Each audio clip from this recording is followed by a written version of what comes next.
जब मैंने कहानी सुनी थी तभी मुझे बहुत अच्छी लगी थी। अनीस जी ने पूरा स्क्रिप्ट सुनाया था और मुझे ऐसे लगा कि मेरा कैरेक्टर एक बहुत इम्पॉर्टेंट मोड़ पे आता है फिल्म में। एंट्री बहुत कमाल की उन्होंने रखी थी और उसके बाद जो कन्फ्यूजन पूरा होता है वो भी कमाल का था। एंड मैंने कभी इस जॉनरा की फिल्म की नहीं थी, so I thought I have to do it. मैंने पार्ट 1 पार्ट 2 भी देखी हुई थी, सो आई न्यू कि किस तरीके का जॉनर है ये, और I decided to do it क्योंकि it gave me something different. Well, on set तो एनर्जीज होती है, जो कैरेक्टर आप प्ले कर रहे हैं उसकी एनर्जी रखनी पड़ती है। जब फैन होते हैं लोग तो बहुत सारे एक्सपेक्टेशंस होते हैं आपके आपसे, तो वो कंपार्टमेंटलाइज करना पड़ता है वो पार्ट ऑफ योर ब्रेन कि वो भूल जाइए आप एक कैरेक्टर प्ले कर रहे हैं और you have to do it to the best of your ability. तो इसी पे ध्यान और नज़र रखनी पड़ती है when you come on the set, क्योंकि आपको पता है कि सब हैं ही फैंस, लेकिन आप कुछ और करना चाह रहे, कुछ अलग करना चाह रहे, तो वो हमेशा ध्यान में रखना पड़ता है कि you are an actor first then everything else. जी, मैं 3 साल की थी जब मैंने कथक डांस सीखना शुरू किया था, और मुझे लगता है मैं 10 साल की थी जब मुझे नेशनल टैलेंट स्कॉलरशिप भी मिला था फॉर डांसिंग। तो सीरियसली मतलब बहुत साल, काफ़ी साल मैं डांस सीखी हूँ कथक। तो वो जो बेस था, डांस, अभिनय, इसका मिश्रण होता है क्लासिकल डांसिंग, क्योंकि उसमें अभिनय एज अ सेपरेट चीज़ सिखाई जाती है।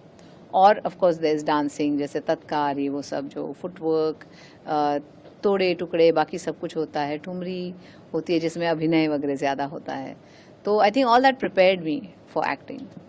अभी 36 ईयर कंप्लीट किए आपके आइकॉनिक नंबर ने 1 2 3 4, कुछ खास यादें हैं उस वक्त की आपके पास?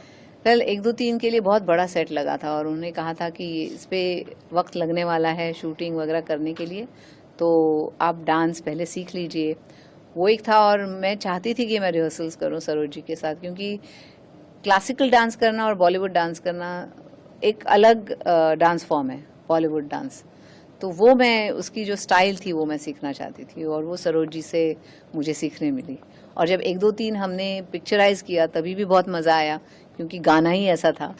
और मुझे याद है कि हमारे पास जूनियर आर्टिस्ट थे, कम पड़ गए एक दिन, तो जो स्ट्रीट पे जो चल के जा रहे थे उनको कि आपको शूटिंग देखनी है, आप आइए आइए, ऐसे करके पूरा महबूब हॉल पूरा फुल कर दिया था उन्होंने एंड तक।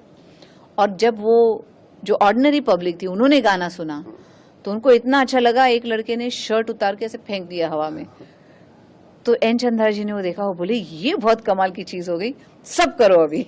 तो ऐसे लगना चाहिए कि वाकई एक रॉक कॉन्सर्ट चल रहा है किसी का, और उसमें लोग मजा ले रहे हैं डांस का।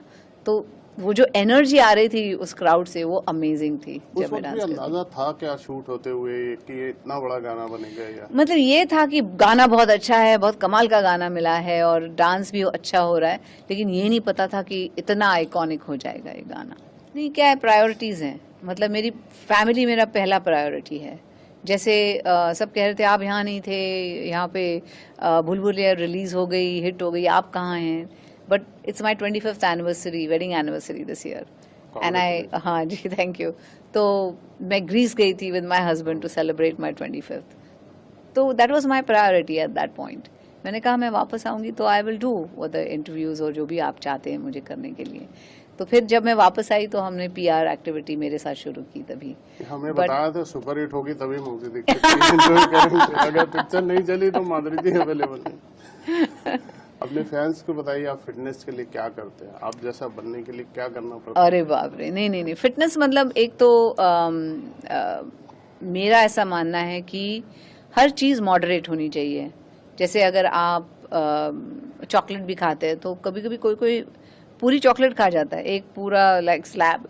तो मैं कहती हूँ कि वैसा नहीं करना चाहिए, मॉडरेट। अगर आपको चीटिंग भी करनी है तो मॉडरेट होनी चाहिए।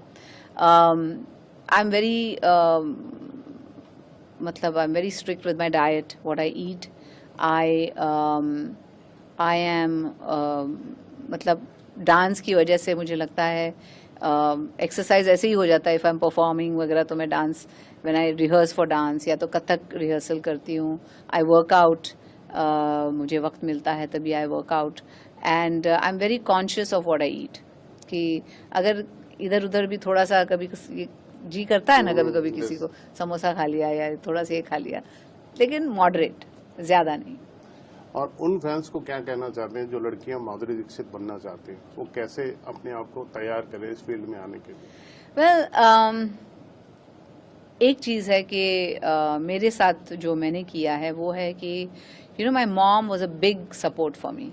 मेरी जो फैमिली थी वो मेरा सबसे बड़ा सपोर्ट था। मेरे मॉम, मेरे डैड, दे वर माई बैकबोन लिटरली। जब मैं काम कर रही थी, मेरी मम्मी हमेशा मेरे साथ सब जगह जाती। मम्मी नहीं आ सकती तो डैडी आते थे, और उस वजह से आई वॉज वेरी ग्राउंडेड। वो मुझे तालीम घर से मिली है। The values, you know who you are, इसकी पहचान रखो हमेशा।